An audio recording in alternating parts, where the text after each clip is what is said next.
It was 9:23 p.m. Friday night. I still remember the time because I just texted her. "Drive safe. Grab dinner if it's late," she replied 2 minutes later. Still finishing up a report. Probably another hour. And then I saw it. Not from her. Not a text. Not a mistake she sent me by accident. It was from her coworker, one of those casual Instagram stories people post without thinking. The kind that disappears in 24 hours. A boomerang, clinking wine glasses, a wide hotel bed behind them, and her shoulder in the shot. I recognized the necklace. The small one with the gold bar that had our initials engraved on it. I bought it for our anniversary. She wore it that day. To work. At first I thought maybe I was seeing things. It was half a second, blurry.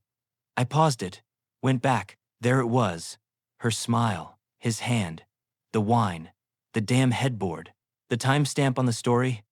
9:23 p.m. The same minute she told me she was still at her laptop, she didn't hide it. That's what stuck with me. Not the cheating, not the lies, the fact that it wasn't hidden. It wasn't some secret folder or message thread. It was just out there like she forgot I existed. Or worse, she didn't care if I found out. She used to say Fridays were sacred. End of week reset night, she'd call them. Back when we'd order Thai, sit on the floor and watch documentaries. Now, she was clinking glasses with a man I'd never met. In bed. In public. I didn't say anything that night. Didn't call her. Didn't reply.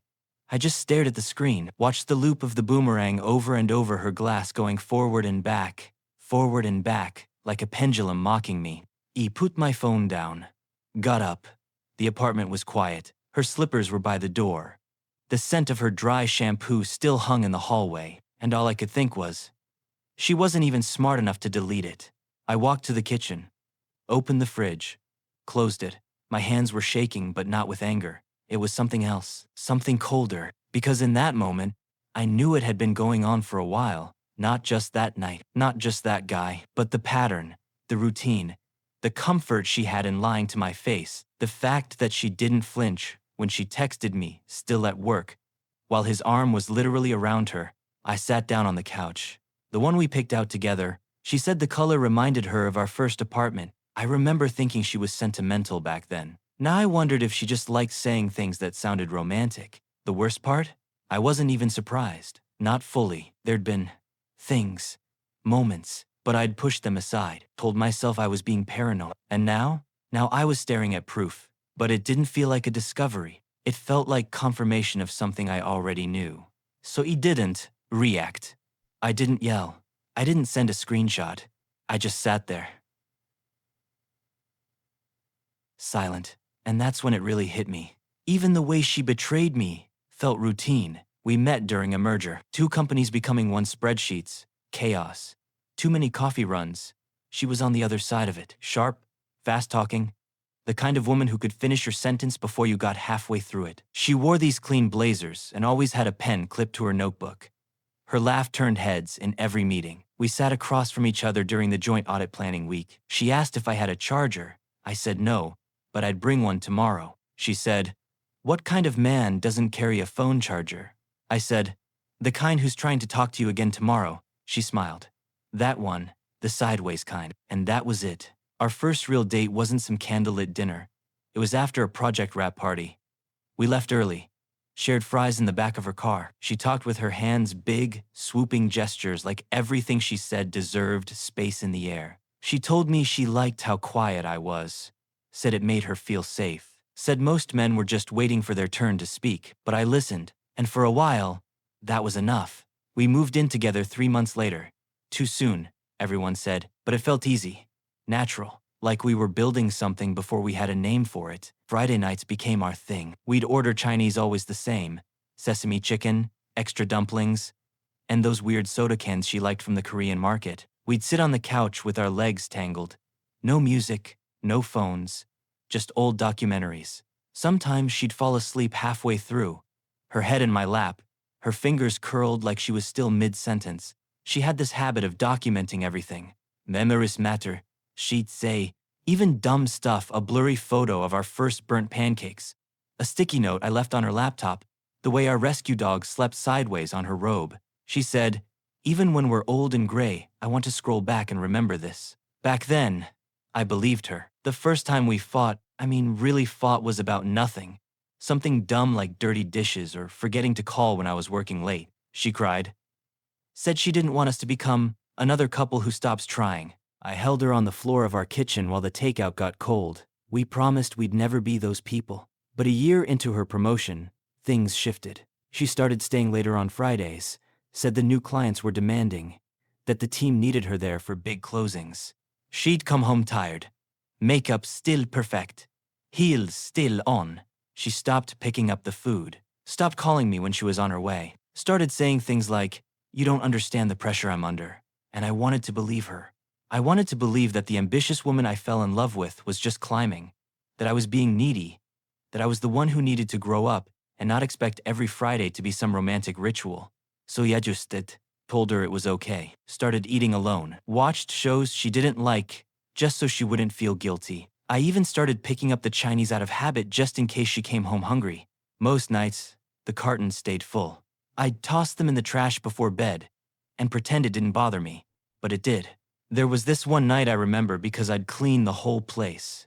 Lit candles, had the food set out, a documentary cued, and she texted, "Don't wait up, we're celebrating a client win." I replied, "That's great, proud of you." I stared at the untouched food. The candles burned out. I scraped the plates clean before they were even used. That was the first time I realized I missed her even though she still technically lived there. At first, I blamed the job. She'd just landed that promotion, new title, new responsibilities, more pressure. She kept saying it wasn't a big deal, but her schedule shifted fast. Suddenly, she was getting home later, texting more during the day, but saying less. She used to send me stupid memes and quick photos or coffee, the view from her office, her shoes on the desk when she was tired. Then it turned into, "Busy, in a meeting, can't talk now." I told myself that's what success looked like, that she was adjusting, but something about it didn't sit right. Fridays were the biggest change. They used to be ours. She'd be home early, slippers already on, hair pulled up in that loose bun she only wore when she was truly comfortable. She'd hum while sorting takeout menu. We didn't even talk sometimes, just existed in the same room and let the week melt off us. Now, she was grabbing drinks with the team. Client wrap-up dinner. Networking. She started dressing different too, not sloppy or wild. Just, shaba, intencional. High heels that clicked louder. Lipstick he didn't recognize. Perfume that smelled like oranges and wood smoke, not her usual lavender. I made a joke about it once. "You look like you're going to seduce a VP," I said, half laughing. She looked in the mirror and said, "Well, maybe I am. That's how you climb, right?" Then she kissed my cheek and walked out. The thing is, she'd never cared about climbing before. She used to mock office politics. Used to say, "I want the life, not the ladder." But now? Now she was halfway up it and I didn't recognize the woman making the climb. She came home later. Sometimes midnight, hair still damp, skin flushed, buzzed, but not drunk. And always with some excuse. The client wouldn't stop ordering wine. Traffic was a nightmare. My boss was oversharing again. I couldn't just leave. I stopped asking, not because I trusted her more, but because her answers stopped feeling real. One night, she came in carrying leftovers, 2 boxes from a seafood place we'd never been to. She set them down, pulled off her heels, and flopped onto the couch like it was any other Friday. "You hungry?" she asked. I shook my head. She popped open a container, took one bite, then pushed it aside, and said she was tired. Fell asleep in her dress, makeup still on. I stood there for a while, looked at the food, shrimp pasta, 2 forks inside, and that smell, not the food, but the cologne. Something masculine, expensive, sharp. It clung to her scarf. I sniffed it once, twice, then tossed the scarf in the laundry and said nothing. I think she expected me to react, maybe even hoped I would, but he didn't. I started noticing other things instead. Her phone was always face down now. She used to scroll through it in front of me, laugh at dumb texts, read me messages out loud. Now, when it buzzed, she'd glance and say "work thing" before sliding it into her bag. One night, it buzzed during dinner. I saw a name flash. Corey, marketing. She grabbed it fast, said something like, "He's just annoying, always sending reels." Then blocked her screen with her palm and kept chewing like nothing happened. That same night, she went to shower. She always left her phone charging in the kitchen. Not this time. She took it with her, left the charger dangling, still plugged in. I just sat there, fork frozen midair. She never brought her phone to the bathroom before. I knew what was happening. I just wasn't ready to admit it yet. It was easier to call it stress, burnout, the pressure of her new role, but deep down, something had shifted. In her, in me, in us. And the worst part? She was acting like I didn't notice, like I couldn't tell her smile was forced, that her stories didn't line up, that the woman who once texted, "Just saw a heart-shaped cloud, thinking of you," now came home smelling like someone else's night. It was luck. Dumb. Algorithmic luck. I wasn't even following the guy. Just another name in her workplace she mentioned in passing once, maybe twice. Corey something. Marketing. Or strategy. I honestly didn't care until Instagram suggested his story at the top of my feed. One of those boomerangs that loops endlessly, the kind people post without thinking. Clink. 2 wine glasses. Bed sheets in the background. A hotel headboard. And then, for a split second, just her shoulder, at first, but then the rest came into focus. That necklace. The one I bought her on our 3rd anniversary. Thin gold chain. Custom bar. Etched with our initials. She wore it all the time, said it was the only jewelry that meant something. It caught the light in the story like it was mocking me. I paused it, went frame by frame, zoomed in. Her tattoo. Small, behind her collarbone. A vine she got on her 27th birthday in New Orleans. She said it was for growth. The hotel curtains were the same ones from that rooftop bar downtown, the one next to the boutique suites. I recognized the pattern. She once posted a photo of the lobby just for inspo. I should have known. Dimestamp Friday, dune DM. I had just texted her at 9:21. Drive safe. She replied at 9:24. Still working. Don't wait up. I didn't reply. Didn't react. Just let the screen go dark. I saved the video. Downloaded it. Screenshot the tag. Printed it on photo paper, 4 copies. One for the folder. One for my lawyer. One for her. One just to hold. Then, I opened a new Google Drive folder titled simply, Proof. Over the next week, I started noticing everything. Ben mo history. Her split payments with Corey M, emoji captions like and and calendar events labeled work session that matched bar timestamps on his profile. I synced her shared playlists. She used to love curating them. Found one she made called Friday Fuel. The cover photo? A bed of red roses. I clicked shuffle. Every song was about secrets, late nights, or new beginnings. I didn't ask. Didn't accuse. Didn't touch her phone. I just started watching more closely. She came home that Friday, hair damp, dress zipped a little crooked. She kissed my cheek like nothing had changed. Said, such a long night. While dropping her heels by the door, I asked, "Where'd you guys eat?" She blinked for a second too long, then smiled. "That sushi place by the office, the usual." I nodded. She never liked sushi. She went to shower. I opened her bag and pulled out the receipt she forgot to toss. 2 entrees, 1 bottle of champagne, a dessert she never orders, tiramisu. Time, 9:40, 1 p.m. Location, Horizon Suites rooftop. That's when I knew. It wasn't just emotional. It was physical. Repeated. Practiced. The next morning, I made us coffee. Set the mug down. She looked at me and said, "You're quiet." I shrugged. "Just tired. You've been busy lately." She laughed. Said, "It's that time of year, babe. You know how it is." I stared at her hands as she stirred sugar into her cup, perfectly manicured.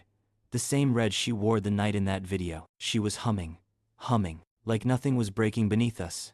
I got up, walked to the bedroom, closed the door. She didn't follow. That week, I printed more bank statements, email confirmations, the Uber trip she expensed from her office to the Horizon Suites. She filed it under client hospitality. I started building timelines, matching tags to receipts, stories to dates. I wasn't angry anymore. Just working. I think she noticed the shift. She started bringing me coffee again in the mornings, asked about my work, sat next to me on the couch, even when she didn't care about the show. But her phone was still face down. Her Friday nights were still unavoidable, and her lies were smoother now. I watched it all with this strange stillness, like I was studying her from outside my own life. And the strangest part? She still said, "I love you," almost every day, but now I listened to the space between the words. The timing, the tone, the absence of weight. It sounded like someone practicing lines they'd said too many times. Too well. That Friday, I didn't text her. At 9:23 p.m., I sat at the table, alone, 2 plates, one untouched, one slowly growing cold. And that's when I realized she didn't even try to hide it because she never thought I'd leave. After that night, I didn't yell. I didn't throw her phone across the room or accuse her over dinner. I just started pulling away, quietly, like a man packing his things without touching a suitcase. She didn't even notice at first. I told her I needed to look into taxes, said I wanted to get ahead of filing season. She nodded, barely listening, scrolling through her phone. I moved the bulk of our savings into an account she didn't know I had, just in case. Then I canceled the Airbnb we booked for her birthday weekend, said the dates wouldn't work anymore because of a work thing. She shrugged and said, "We'll plan something later." We never did. I started keeping notes, voice memos, tracking every Friday what she said versus what she did. It wasn't for revenge. Not yet. It was for clarity. I needed to see it all laid out.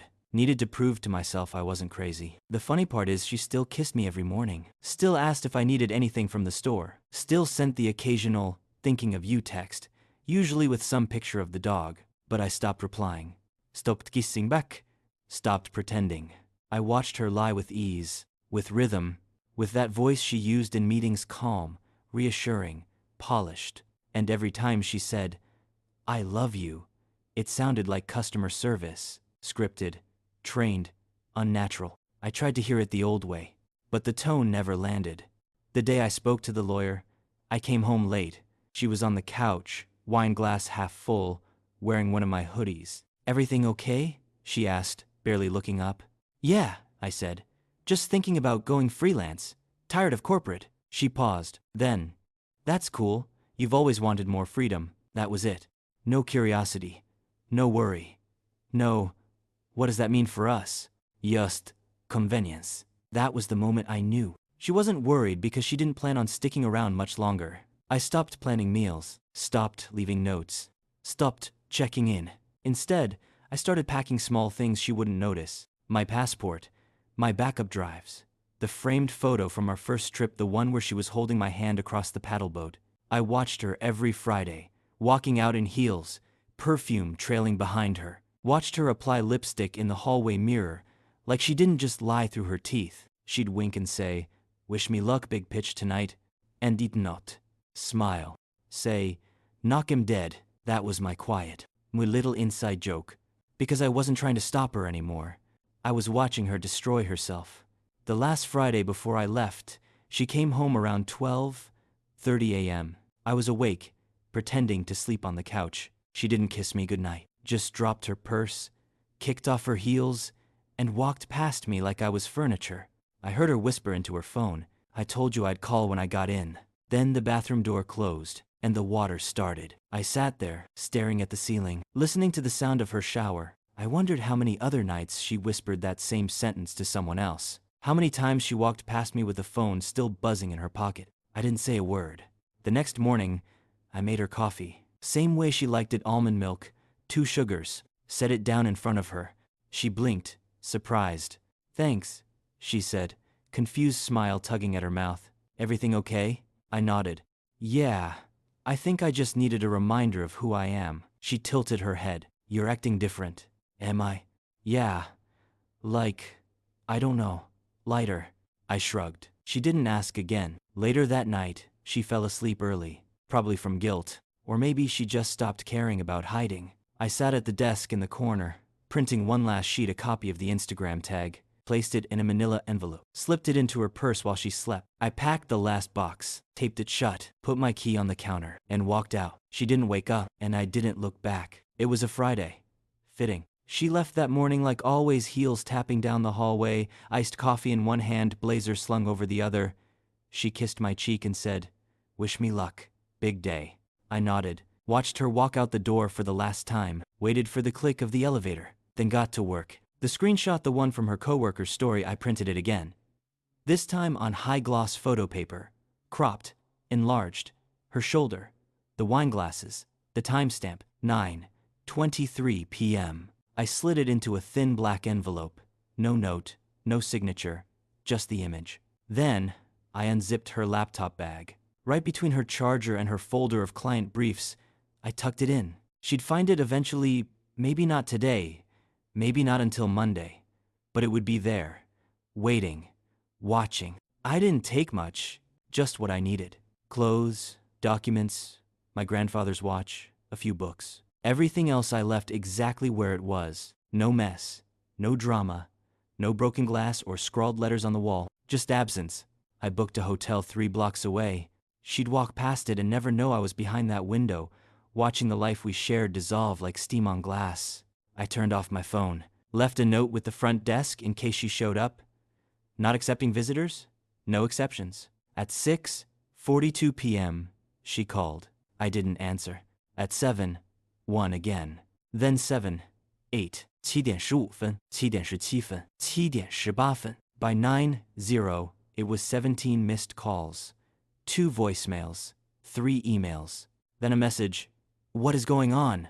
followed by another, "Can we just talk?" At 9:36, she sent a voice note. Her voice was shaking. "I don't know what you saw, but it's not what you think. Please, just talk to me. This isn't fair. You can't just disappear." Then another, "Why are you doing this? After everything we've been through, you don't just walk out without a conversation. That's not you." And finally, "I'm sorry, okay? I don't know for what, but I'm sorry. Please, please come home." She didn't know what for. That's the part that told me I made the right call. That night, I lay in a strange bed in a clean hotel room with no history. And for the first time in months, I slept without waking up in the middle of the night wondering who she was texting. The apartment was in her name. She could keep it. The rent was prepaid. Utilities, too. She'd find no nasty notes, no threats, no dramatics, just space, just silence. There was no story she could tell to make herself the victim. No version of events where I was the bad guy who stormed out and smashed things. All she had was the truth, and a cold, printed image of herself in bed with someone else's hand brushing her glass. I didn't block her. I didn't respond either. Let her sit in that gray space between wondering if I hated her or if I simply didn't care. I checked into that hotel for 3 days, spent most of it walking, reading, eating alone without looking over my shoulder. By the second night, she stopped calling. By the third, the silence was mutual. She never said his name, never dared, because naming him would mean admitting he existed. And admitting he existed meant accepting that everything she built with me was built over a lie. I saw her one more time weeks later, across the street, walking to her car. She looked thinner, tired, like the weight of what she'd done was finally settling into her bones. She didn't see me. I didn't let her. I didn't want an apology. Didn't need one. She'd already said enough with her actions, with her absence, with the wine glasses and that cursed timestamp. The revenge wasn't explosive. It wasn't a scene. It was quiet. The kind that doesn't give you a chance to rewrite the story. Word got out. I don't know how. I didn't tell anyone. Maybe it was the silence. Maybe someone at her job put 2 and 2 together when Corey stopped showing up to meetings. I heard secondhand that HR got involved, not because of me, but because someone flagged the expenses: wine, rooftop suites, room service billed under client hospitality. I never filed a complaint, didn't send the screenshots, didn't even know who to send them to. But I had enough in the folder if they ever asked. Her work husband, the guy who posted the story, he got transferred. Quietly. No press. No drama. One day he was there. The next week he was assigned to a different region. She lost her promotion, demoted 2 levels. Her name disappeared from the team bio page. Her email signature changed. I didn't gloat, didn't smile, didn't even check her LinkedIn. Someone else told me. The friends we had, the mutual ones, started splitting down the middle. Some reached out. "Are you okay? We heard something happened. She's not herself lately." I didn't answer, didn't confirm or deny. A few of them dropped her, quietly. She called one of them crying. They told her, "He didn't even tell us." That's what makes it worse. My parents eventually found out. They noticed I moved, asked if it was work. I said no, said the relationship ended. My mother cried. My father said, "Why didn't you say something sooner?" And I just asked, "Would you have believed me?" He didn't answer. She texted a few more times over the following weeks. No long apologies. Just starts. "I miss you. Please just talk to me. We can work through anything." I read them, then archived them. Never blocked her. Never responded. He didn't want closure. I wanted distance. Every Friday now I do the same thing. I cook dinner for one. Same sesame chicken. Extra dumplings. I light a candle, turn on the TV, don't always watch it.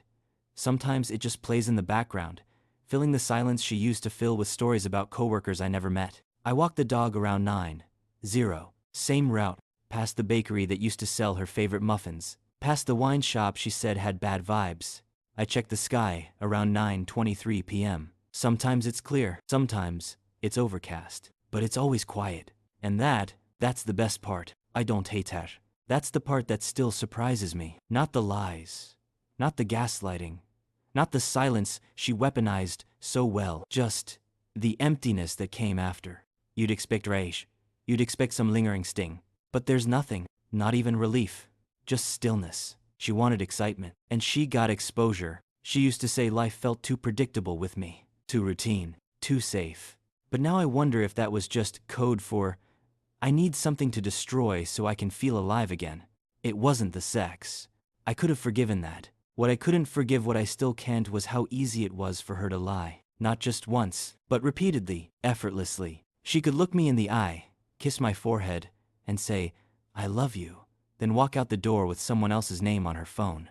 She could come home smelling like champagne and excuses and ask, how was your night? Like nothing happened. She didn't flinch. That's what broke me. It made me question everything before it. The early days, the apartment hunts, the lazy Sundays, the playlist she made for our road trip to Charleston. Was it all scripted? Was I just filler until something more thrilling came along? I don't know. I probably never will. But I do know this. Trust doesn't shatter. It dissolves. Slowly. Quietly. Like ink in water. You don't see it disappear all at once. You blink, and suddenly it's just gone, and you can't get it back. Not by talking, not by crying, not by remembering what used to be. She tried. Months later, she sent one last message. I miss who we were, but we were never we. Not really. Because love without truth is just a performance, and I stopped clapping a long time ago. Now I go to bed early. Cook my own food. Keep the fridge full. Say no when I mean no. Say yes only when it matters. And sometimes at 9:23 p.m. on a Friday, I still check the sky. Not for her, not for signs, just to remind myself I'm not waiting anymore. This is Cheating Confessions. If you've ever been betrayed by the one you trusted most, hit subscribe. You're not alone.